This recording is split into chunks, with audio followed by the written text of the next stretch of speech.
Hey guys, how's it going? Hope you're all doing good. So I have a discussion with a friend tonight on live edge bowls. So I wanted to make something just to talk about it a little bit more. So this is a piece of box elder. It's a piece that I collected about a year ago. There's a little bit of bark missing here, but for the purpose of the discussion, it's going to be fine. And rough turn this, then I'm going to buzz off to school, and then I will go see my friend. So with that said, let's get started. Let's jump right into it. Alright. So this is on my pen jaws. I actually only use my pen jaws for this kind of stuff at this point. Put the tailstock in just for some little bit added support, but I'll take it off quite quickly.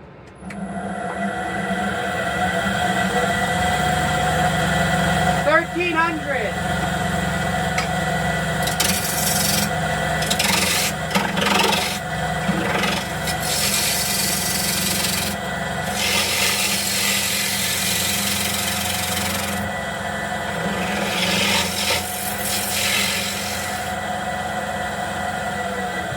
Now, I tested this with a humidity detector, but if you really want to know if a blank is dry, you just touch the shavings. And that is dry as a bone. It's dry as a bone.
Now there's missing a little bit of bark here, but not too fussed about that. Alright, that's my general shape.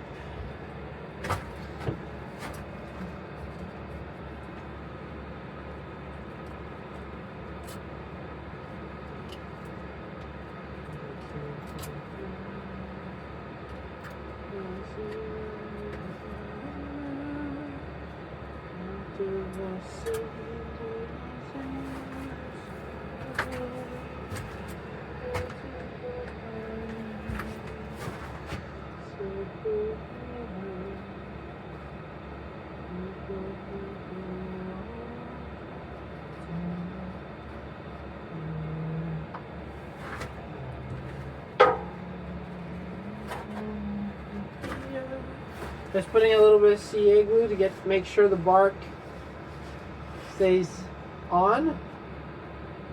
Like here, I can put a little bit just to be sure, just to be safe.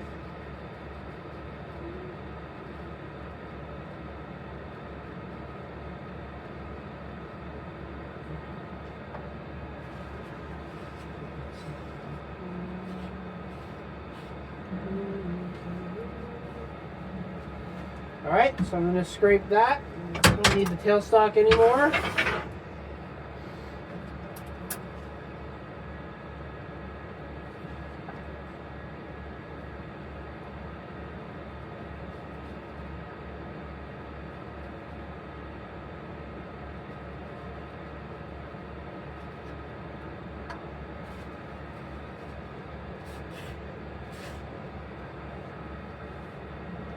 I'm actually going to have to wait for this to dry.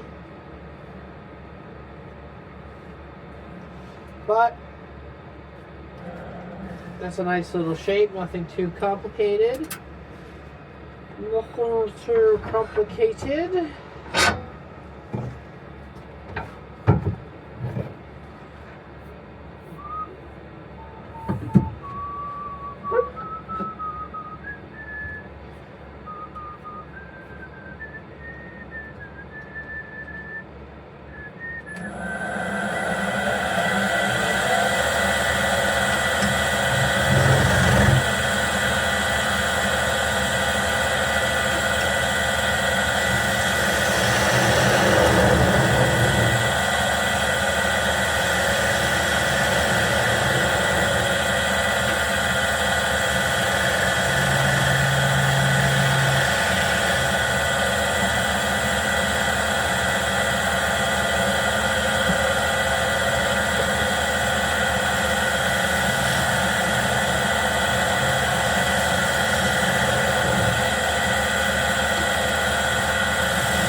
So this needs scraping. Now the real place where I'm not too confident is here.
Still a little bit of tear out, but I think that I'll be able to get that with the sanding.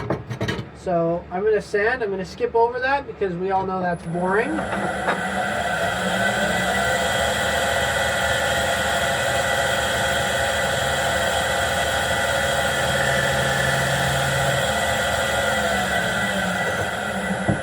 And I'll see you for the inside. Sorry, I had a screw up with the camera for some reason. Anyway, so I'll do the inside, and you'll see how dusty that cambium layer is. See that? Oh my God. Oh my God, let's get rid of that.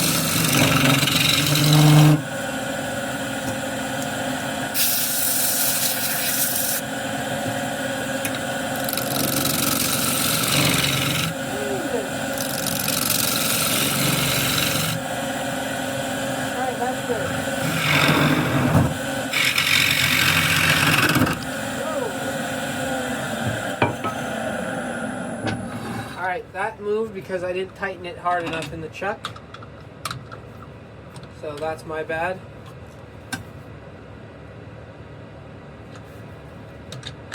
Sometimes I know I'm like, I'm not tightening this enough, but I don't want to make chuck marks.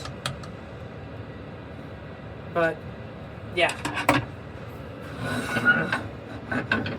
But you can see that's where my loose bark is.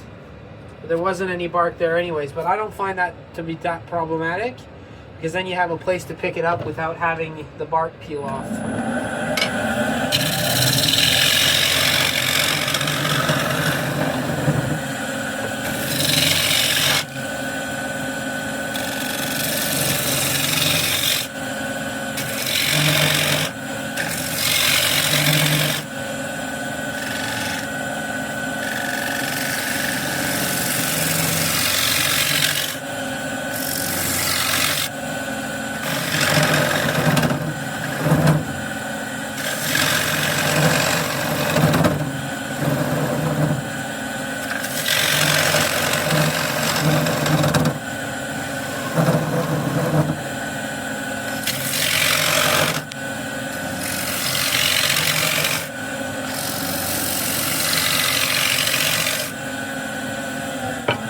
Because this is a live edge bowl, I don't recommend just sticking your finger in there to figure out if the thickness is right.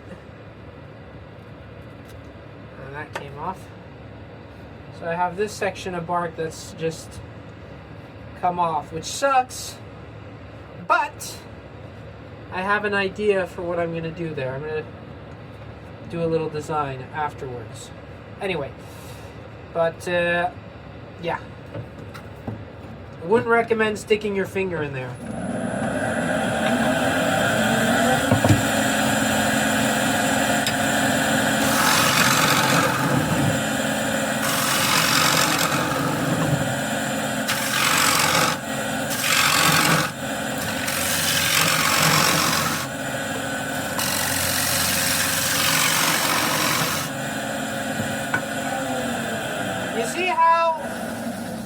You see how I was having knocking in the beginning, in the center, and now I'm not? It's because of the angle. It's because of the angle change. Now, I know that this is a little thick, that's a little thin, so I have to go in a little bit more there. So I'm going to use the 45.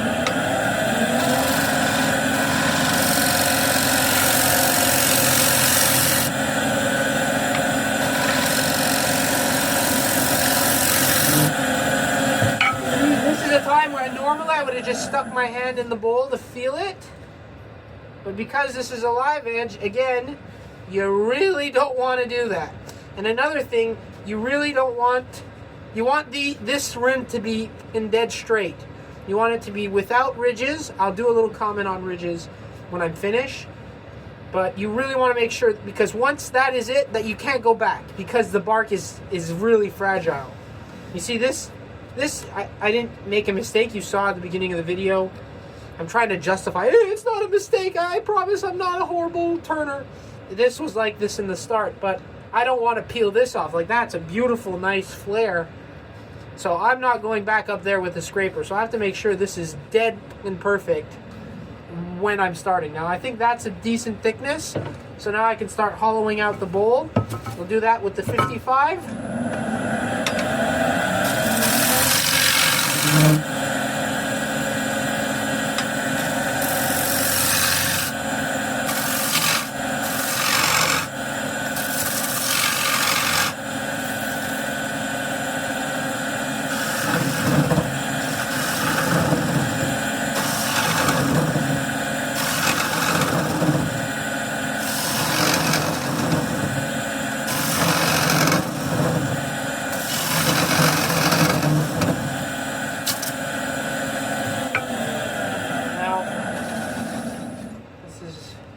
Turning out to be an enclosed shape. I'm right about there. So my angle is starting to get to the point where I'm going to need my bottom feeder gouge.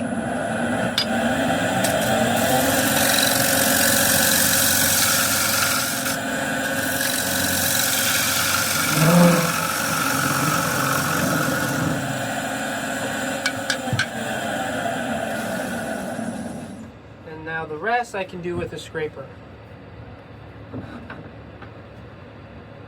Make sure the bark clears your tool rest. That's happened to me and it's up in pain. You start the lathe up and you're like, okay, let's get this finished, and then pack, the bark hits and it rips off.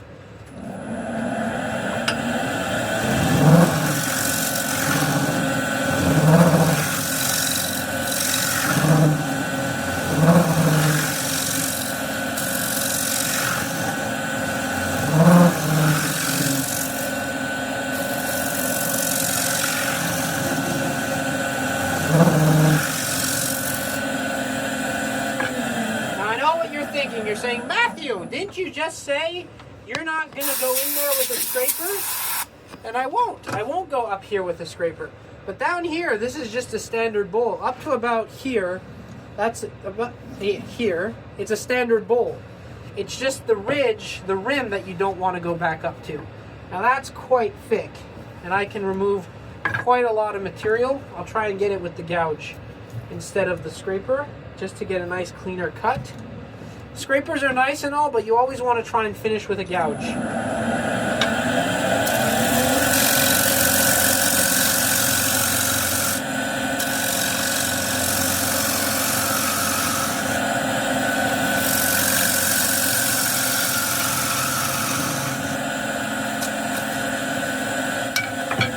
There's something I hate about live edge bowls. I can't stick my fingers in there, and I love sticking my fingers in things. Came out wrong. A little joke. But no, seriously, I love to feel with my fingers and I can't. I have to stop.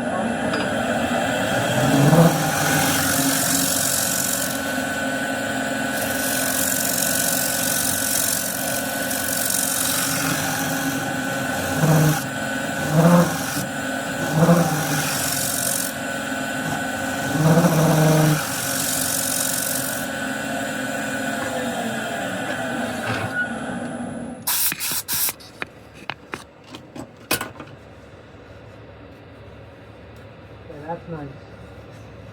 Okay, now this is what I wanted to talk about ridges. Okay, because I still have, let's just see how thick I am.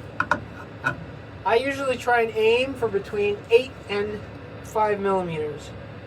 Currently, I'm at 7, so I'm not too thick.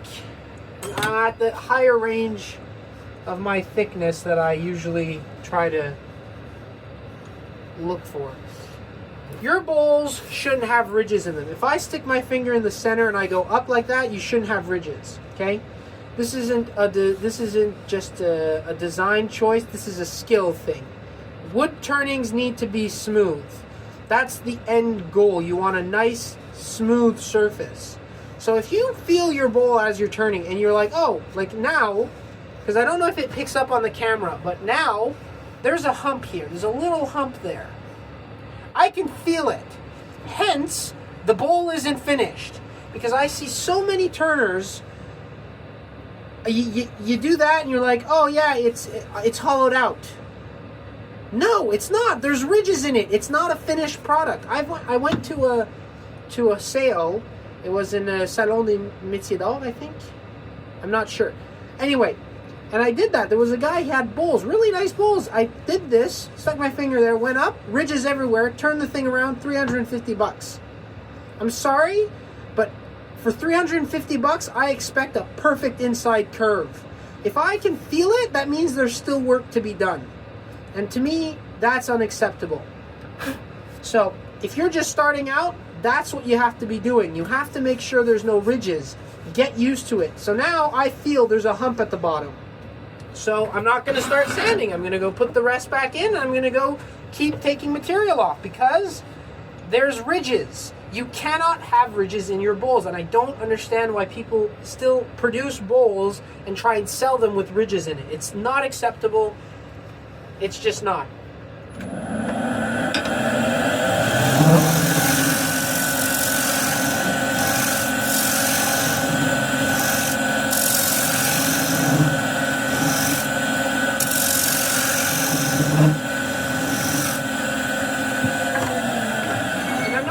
Say that if you have ridges in your bowls are horrible, you're a horrible person. I'm not saying that. What I'm saying is you have to strive for no ridges in your bowls. Like, I make ridges in my bowls sometimes, but those bowls I either don't sell or I sell for a very, very, very, very reasonable price because they're not perfect bowls. All right, so here's the finished product. I'm sorry I had a mix-up with the camera. I have to really check. My camera is a pain in the butt. Anyway, so that's I only finished one side because that's the reason we're discussing live edge bowls, is how to finish them on the inside safely. Anyway, so that's the outside, which I was able to finish, and you can see it's a nice box elder, not too extravagant, and you can see a little bit on the inside. It is a shame for this piece of bark that went missing, but gives you a spot to hold it without damaging the bark. But it's still a nice, if you look at it like this, it looks nice. Anyway, so that's a short little video. Hope you enjoyed. As always, like, comment, subscribe, whatever. Happy turning, and we'll see you next time.